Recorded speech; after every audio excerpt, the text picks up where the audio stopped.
Bonjour, on se retrouve pour la vidéo numéro 2, traitant des erreurs à ne pas commettre avec un chiot. On commence tout de suite avec l'erreur numéro 6, celle de ne pas laisser un chiot mordiller.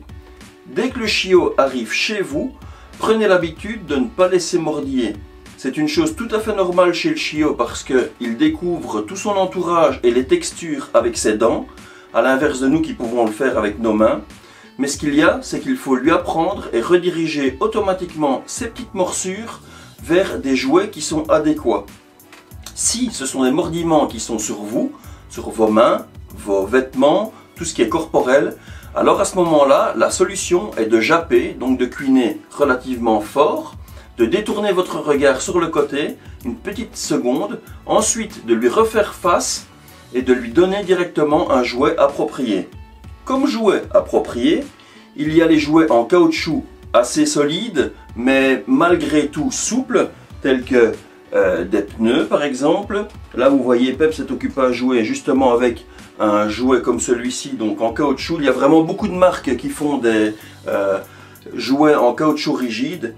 Privilégiez donc tout ce qui est jouet en caoutchouc plutôt que d'utiliser des os quand ils sont chiots, parce que les os ont tendance à occasionner des gingivites et à causer une perte des dents de lait trop rapide.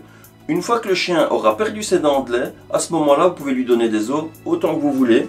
Il y a des os de veau, il y a les os bien entendu de chez le boucher, il y a le bois de renne qui est vraiment très bien et le chien en est vraiment très friand. C'est très pratique.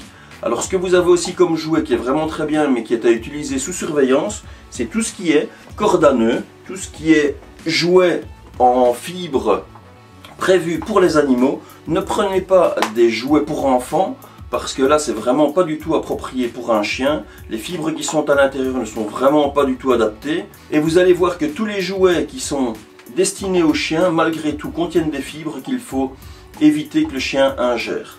En ce qui concerne le fait de rediriger un chien qui est occupé à mordre quelque chose qui vous appartient, c'est relativement simple. Vous dites un nom vif, le chien va détourner son regard de ce qu'il est occupé à faire. Vous prenez un jouet qui lui appartient, donc il y a toujours un jouet à portée de main. Vous lui dites non vif, il va se retourner, vous lui montrez son jouet, vous lancez son jouet, il va directement plonger dessus. Et à ce moment-là, vous le félicitez, vous le récompensez, vous jouez un petit peu avec lui. Il va oublier le fait qu'il est occupé à manger quelque chose. Vous allez voir que le chien va automatiquement par la suite rediriger son envie de mordiller sur tous les jouets qui lui appartiennent et éviter ceux que vous ne voulez pas qu'il morde. Nous passons donc à l'erreur suivante. Ne laissez pas le chiot tirer sur la laisse. Depuis tout petit, apprenez-lui à marcher en laisse convenablement. Ne le laissez pas tirer. Un chiot qui tire, c'est très facile à résister et à le retenir également. Par contre, un chiot qui a appris à tirer et qui est à l'âge adulte va être beaucoup plus difficile à contrôler. Vous allez voir que ça va très vite devenir ingérable pour vous d'avoir un chien qui n'arrête pas de tirer en laisse. Pourtant, pour lui, c'est très amusant. C'est un petit peu le jeu de la corde que l'on tire entre équipes. Un qui tire, l'autre qui tire et ainsi de suite. Ce n'est jamais en fait pour lui qu'un jeu. Il tire, il va dans la direction qu'il veut et vous résistez, vous tirez de votre côté.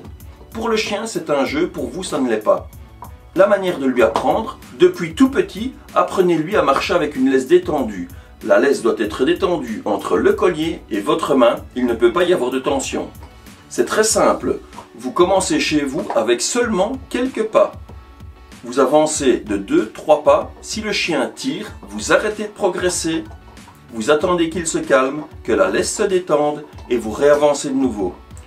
Il vaut mieux laisser le chiot aller faire ses besoins à l'extérieur, sans laisse et sans traction, plutôt que de lui apprendre et de le laisser faire déjà à la base avec une traction. Lorsque vous commencez les promenades à l'extérieur, il faut toujours s'arranger pour que cette laisse soit détendue. Si elle est tendue, arrêtez d'avancer, remettez-le près de vous et attendez qu'il se calme. Vous progresserez comme ça à chaque fois, donc par petits pas, mais il faut impérativement que cette laisse soit détendue.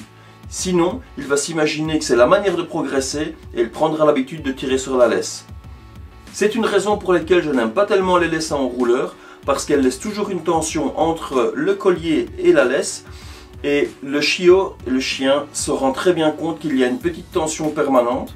Le jour où vous allez enlever la laisse Pour pouvoir le laisser en liberté, il saura très bien qu'il n'est plus tenu en laisse et ça va être beaucoup plus difficile pour vous de pouvoir le récupérer. Il vaut mieux lui apprendre à marcher en laisse avec une laisse souple qui ne laisse absolument aucune tension plutôt que de lui apprendre avec une laisse à enrouleur.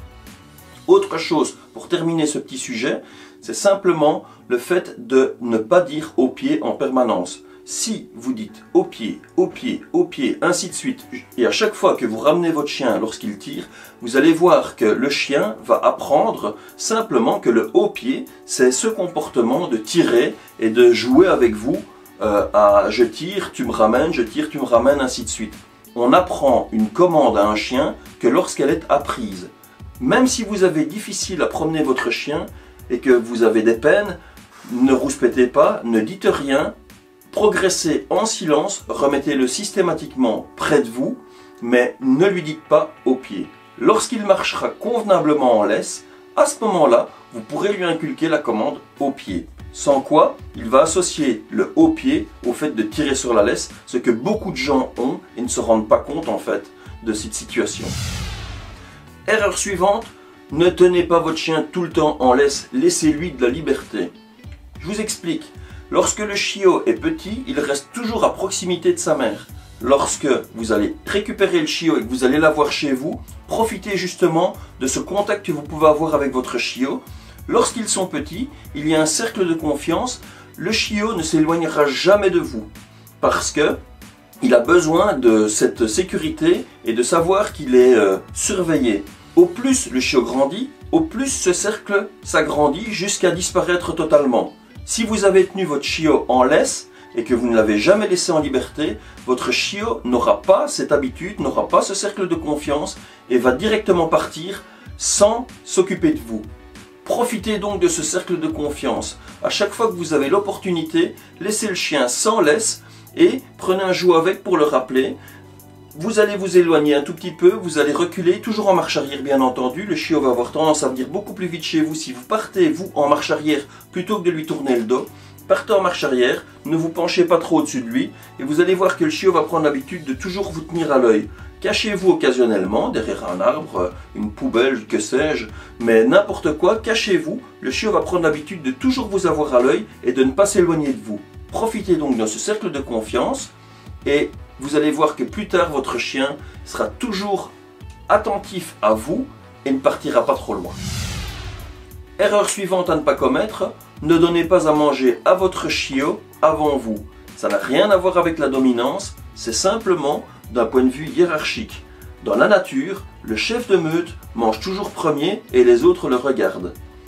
Quand vous avez fini de manger, ne donnez pas non plus les restes de table à votre chien tout de suite. Sans quoi vous allez avoir un chien qui va venir mendier d'abord à la sortie de table et il va très vite prendre l'habitude de venir mendier lorsque vous êtes à table.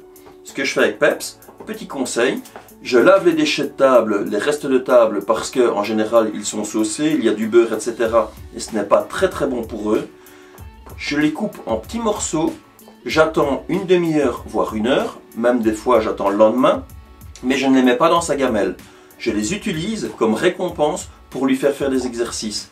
Comme c'est des aliments qu'il n'a pas l'habitude de manger et qu'il raffole, eh bien à ce moment-là, il va avoir tendance à vouloir faire ses exercices beaucoup mieux et à bien plus s'appliquer que s'il avait une simple croquette ou une simple petite récompense. Pensez-y. Donc, ne laissez pas votre chiot venir à table, ne le laissez pas manger avant vous, sans quoi il aura mangé et il viendra vous importuner à table. Il va très vite prendre l'habitude d'attendre que vous ayez fini de manger et il va savoir qu'il aura mangé après. Pour une autre erreur, on en parlera justement sur la manière de donner à manger, mais ce sera dans la vidéo suivante. Ne donnez donc pas à manger à votre chiot avant vous et ne lui donnez pas les restes de table directement après avoir quitté la table. Dernière erreur à ne pas commettre avec un chiot pour cette vidéo, non, ce n'est pas le chien qui décide quand on commence à jouer. Prenez l'habitude, dès le départ, de prendre des jouets que le chien adore, que le chiot adore, et de les mettre de côté. C'est vous qui sortez les jouets quand vous avez envie de jouer, et c'est vous qui rangez les jouets quand vous avez fini de jouer. Il y a un moment pour commencer, un moment pour arrêter. D'autre part, il faut que le chiot ait quand même malgré tout des jeux pour s'occuper, mais avec ces jeux-là, vous ne jouerez pas. Vous le laisserez s'occuper seul. Vous pouvez lui donner une corde, vous pouvez lui donner n'importe quoi, un jouet en caoutchouc, vous lui donnez des jouets avec lesquels il peut jouer et s'amuser lorsqu'il est seul, mais les jouets avec lesquels vous allez jouer, vous les rangez systématiquement. Ça va permettre d'avoir un chien qui sait exactement quand le jeu commence, quand le jeu s'arrête, et après ça, il va être beaucoup plus calme. Vous allez avoir un chien qui va se reposer, qui va jouer calmement avec ses jouets, parce qu'il sait que lorsque vous sortez les jouets, ça va être pour jouer ensemble. Un chiot qui est habitué depuis toujours à interagir avec des jouets que vous allez sortir vous-même, va être beaucoup plus réceptif au jeu, va avoir beaucoup plus d'attention à vous, et en plus de ça, vous allez avoir beaucoup plus facile à l'éduquer, parce qu'il va vouloir effectuer les commandes que vous allez lui demander, en sachant très bien que comme récompense, il va y avoir un jeu qui va suivre. A l'inverse, que si le chien a tous ses jouets et que vous les lancez en permanence, vous allez avoir un chien qui sera blasé, qui ne jouera que quand il veut, et vous allez avoir beaucoup plus difficile à lui apprendre. Cette vidéo est donc terminée, j'espère que vous y aurez trouvé de bons conseils, des bonnes idées, et puis on se retrouve pour le volume 3 qui sortira très prochainement sur encore des erreurs à ne pas commettre. Je pense que nous aurons traité une grosse partie des erreurs qui sont commises fréquemment et qui permettent d'éduquer un chiot pour qu'il soit bien dans ses pattes par la suite. On se retrouve très bientôt sur YouTube ou sur Facebook.